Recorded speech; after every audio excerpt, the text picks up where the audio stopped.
बिना बाधा रही गेलौ अही तो बाराती मरी जेबौ जानू है गई पीटी पीटी छाती दुआरा पतोरा बजतौ ना गिनधुन गे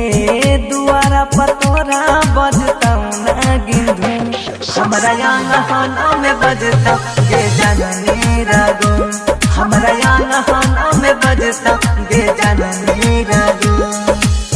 बिना बाधा रही गेलौ अही तो बाराती मरी जेबौ जानू है गई पीटी पीटी छाती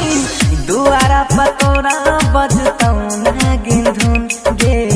दुआरा पतोरा बजतौ ना गिनधुन हमरा आंगन में बजतौ गे जननी रागुन हमरा आंगन में बजतौ गे जननी रागुन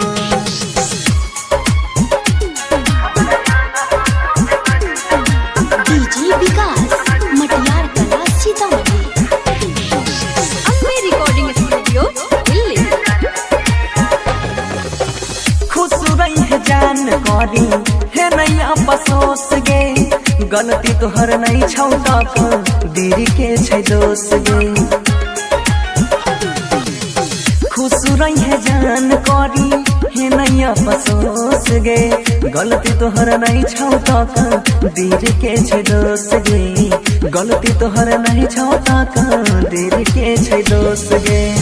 हमारा निकाल दे अपन मन के मोहना दीर से भीजाबे नहीं कजरा अपन अखियां के नीर से मेहदी रचैहे ले दे छियौ अपन खून गे मेहदी रचैहे ले दे छियौ अपन खून हमरा आंगन में बजतौ गे जननी रागुन हमरा आंगन में बजतौ गे जननी रागुन डीजे विकास मटियार कला सीतामढ़ी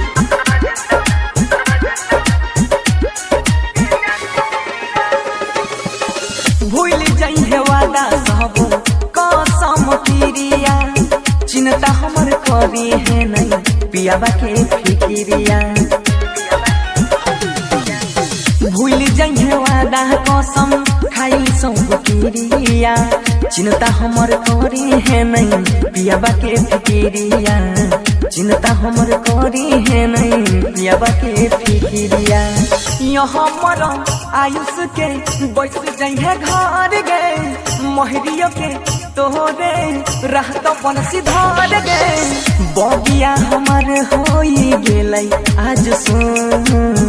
बगिया हमर होई गेलै आज सुन हमरा आंगन में बजतौ गे जननी रागुन हमरा आंगन में बजतौ गे जननी रागुन बिना बाधा रही गेलौ अही तो बाराती मरी जेबौ जानू है गई पीटी पीटी छाती दुआरा पतोरा बजतौ ना गिनधुन गे